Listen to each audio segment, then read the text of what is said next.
I think the Crow Mauler at its core is the embodiment of fear and hunger. In some conformations of the dungeon, you're able to spot him without being actually able to understand what exactly it is. And after you enter the mines or the thicket, he's gonna start following you, and he doesn't want you to understand his patterns, when or where he's gonna appear. And even in battle, all that he does can be prevented, but if you're unlucky enough, he's still gonna be able to kill some of your party members and potentially you, and in the run. So I was wondering, how can I defeat the Crow Mauler, and in particular, how can I defeat it with the worst luck possible? And so, that's what we're gonna do in this video. Let's go!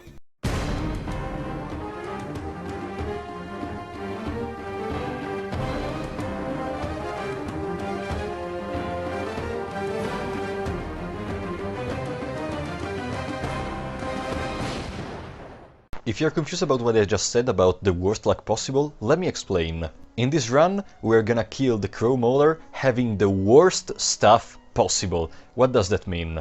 I want this guide to be versatile both for hardcore skilled player and for the casual gamer, because what we're gonna do is we're gonna put us in the worst conditions, so the players that actually has some stuff over the one that we are gonna use can actually put the stuff to use.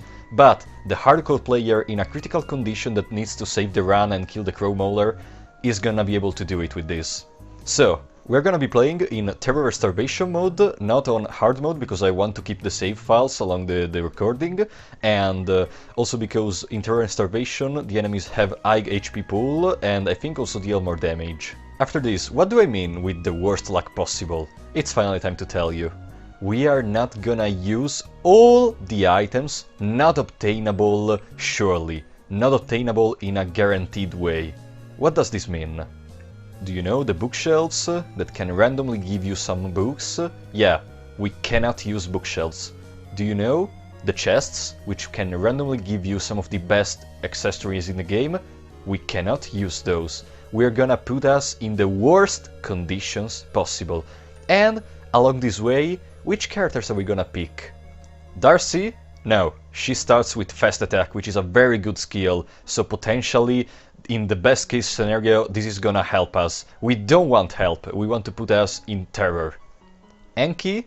While some may debate that in the very early game his physical attack may be a potential way to die if you aren't able to run from the enemies, he is able to start with maximum affinity to a god, and this will actually make the Crow Mauler very easy. Ragnvalder? Well, he was one of my first choices, but if I remember correctly, it has higher attack and also a better starting weapon than the one of the Mercenary, so we're gonna go with the Mercenary. And now you may say, heh, but with the Mercenary you have access to the skill Steal.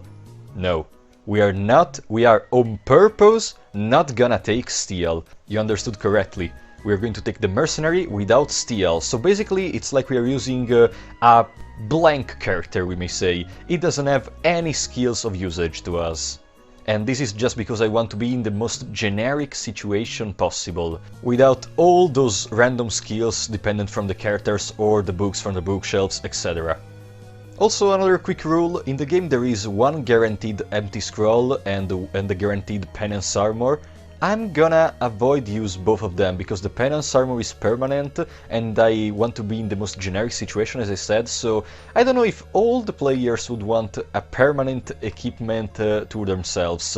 And the empty scroll, as again, in the most generic situation, probably the player would want to use the empty scroll for something else. I mean, if you want to kill the Crow Mauler, couldn't you just use the empty scroll to get the soul of the Crow Mauler, if that's all that you want?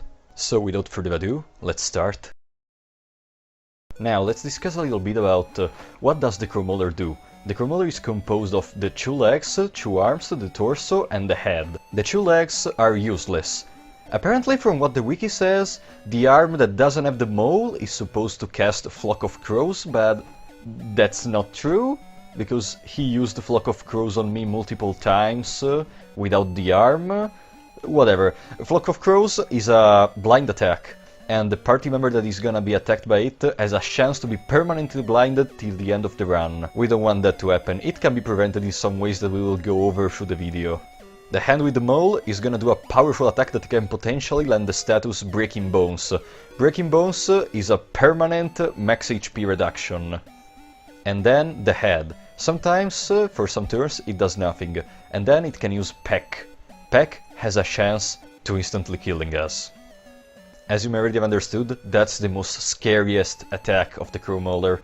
It can be prevented with a red vial, which is gonna be able to basically blind the Crow Mauler, but there is a little problem. You understood? I said we cannot use against the Crow Mauler stuff that is not guaranteed, and there is no guaranteed red vial in the dungeon, so we cannot blind the Crow Mauler with this way. And also, the other method for blinding that I found, which is using the Flock of Crows from the God of the Depths affinity, isn't applicable with Mercenary, because apparently the only way to increase your affinity to the God of the Depths is while having the skill Mastery over Insects, and there isn't a guaranteed way in order to get Master of the Insects in the run, so we cannot increase our affinity to the God of the Depths. But anyways, now, at the entrance, let's grab the guaranteed stuff first of all. There is the Ritual Circle, where we are gonna pray to Grogroth, the map with the tinderboxes, and of course the mock-up book from the bookshelf. In the second area, let's immediately kill the Dark Priests in order to get the Purifying Talisman and the Soul Stone, which is guaranteed here. With the mock-up book, let's go into the courtyard, let's pray to the statue, to Grogroth once again, and then let's go to the Bunny Masks, where we're gonna have love, because that increases our affinity to Sylvian. Now let's kill Torture in order to start Bachman quest, and let's talk to him while in the cell, so we can find him later in the basement. Now it's time for the mines, reach the Ritual Circle and pray once again to Grogroth. Then go to the Cave Dweller City. If you have to deal with the yellow mages, just remember, first of all, kill the left leg. Why? Because if you wanted to kill the left arm first, since usually they don't use hurting in the first turn, remember one thing. With the scimitar, which is the only guaranteed weapon we have at the moment with the mercenary, we sometimes are not gonna be able to deal enough damage to destroy the arm itself. And if the arm does the stun attack, because yeah, the left arm can stun us, then we are done. While killing the left leg is gonna prevent him from using hurting, so even if it does some damage to us by stunning us, it doesn't matter. In the Cave Dweller City, let's grab the rope, and then let's enter into another house where there is a guaranteed soulstone. For now, ignore the Cube of the Depths and go down into the very, very deep part of the dungeon, where there's gonna be the Wolf Masks, where we're gonna get another level of affinity with Grogroth. After this, just rush to the level 7 basement and pray at the Ritual Circle once again to Grogroth.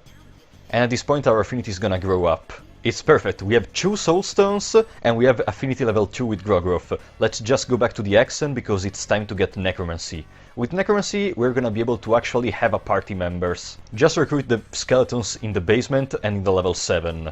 But as you may have already understood, since we don't have access to not guaranteed stuff, we don't have a weapon for them.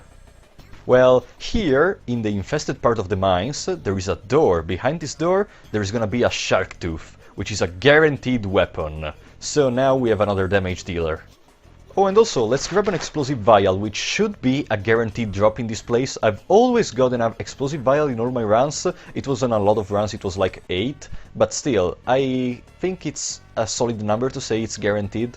And we're gonna use this Explosive Vial immediately to enter the Thicket, in order to get the Purifying Eastern Sword, which is gonna be our 3rd damage dealer. And also, here there is a guaranteed Soulstone, so just take it. And there is another one in the level from which you fall to go to the level 7. Now let's just go back to the Exen and let's get Loving Whispers and Pheromones. Now we have a healing spell and we are untargetable as long as we cast Pheromones. Now we should be able to take on the Cave Mother, the boss in the caves, without having any problems. I think one of my skeletons lost an arm or something, but no worries, they're still gonna be of good use even if they lose both their arms, but you will understand in the future. Now with the Soulstone taken from the Cave Mother nest, we're gonna go to the Salmo Snake, defeat it by feeding him the gnome eggs every time he's gonna make his turn, and we're gonna use our Soulstone on him in order to get the Salmo Snake Soul. Now we have immediately permanent healing from bleeding, infections and limb losses.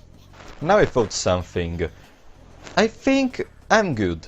I think we can take on the Crow Mauler like this, and so I went back into the prisons, took a goal with Necromancy, named him Meat Shield because I wanted to use pheromones on him, and this is how it went. The strategy is basically cast pheromones on someone else, destroy the arms so that you don't have to worry about healing that guy, and then just rush for the torso. He should have more than 5000 HP on the torso if I remember correctly, and I'm not so satisfied with the result. Also, summon the Blood Golem if you need another party member, but I'm not satisfied. We lost 2 party members. I know, they were basically placeholders, they were skeletons, but I don't like this result. We can do better. Now, go talk to Bachman and get the 40 silver coins. I won't talk to him again in case you want to do the, the Bachman quest. We are not gonna do it though. At this point, you should have enough gold to go back to Isaiah at the entrance of the dungeon to buy the map number 1 and the map number 2. Yeah, I think you understand what I'm gonna do. Now, go back to Cave Dweller City. If you want, while wearing the crown, you can actually buy an explosive vial. It's not essential in order to defeat Isaiah later, but I would suggest it. Take it with the depths, and then it's time to enter Mahaber. Take both the treasures. I'm gonna make a separate video about how to do the Isaiah quest, but we're gonna discuss it later. And defeat Isaiah, collect the map number 3, which is not gonna be useful, but the Iron Mask. This one is gonna basically prevent the Crow Mauler from using Flock of Crows on us. We cannot be blinded with it. It's not a lot helpful, but it's something. But we can do even better! Go in the present in the Grand Library and sacrifice your goal, so your affinity to Grogroth is gonna go to the maximum. Now go in the way I showed you in the video with all the goal and skeleton locations and collect the 3rd skeleton while in the present. But we can do even better! Now it's time to defeat Chambara! Yeah, remember when this video was about the Crow Mauler? But before doing that, let's go to this vendor and let's buy some soulstones and elixir of mind in case you want to be sure you're gonna kill Chambara. And after doing all the secret laboratory minigame in order to create your husk, it's time for the battle. I equipped one of my party members with the highest defense armor that I was able to get, the Gaunt armor, and I used pheromones on him, with the Salmon Snake souls also equipped on him. This way, he's basically immortal as long as I keep casting loving whispers on him, and eventually my skeletons are gonna destroy both the, the circular things around Chambara, and we're gonna be able to attack him and kill him. Why did I want to kill Chambara? Pfft, easy, because now we have access to the White Angel. You know why? Killing the White Angel is gonna give us the White Angel soul. It's actually easy as a fight. I don't know if this is considerable a strategy, but let's also clarify that I actually was able to hit the coin flip, otherwise I would have been dead. One thing I could have done was actually going back in the overworld, because I have enough souls to get Black Orb, and Black Orb is very useful against him, especially if you target the heart, and we're gonna get Black Orb anyways. But regardless of that, we kill him and get the White Angel soul, so we have 2 actions per turn. Oh, also one of my skeletons died in the process, but that's better, because now we can summon the Blood Golem, which is gonna be our tank. And now let's go back into the Hexen one last time in order to get Hurting, and after that Black Orb, which is gonna be for our new strategy. So, what is this strategy? It's very simple. Black Orb does 3 attacks per hit, all of which goes through the missing percentage. So, like, if we miss the attack, we could miss all of them or just some of them. So, while the Blood Golem tanks, we, with our 2 turns per turn, are gonna try to take on the head by the start of the battle.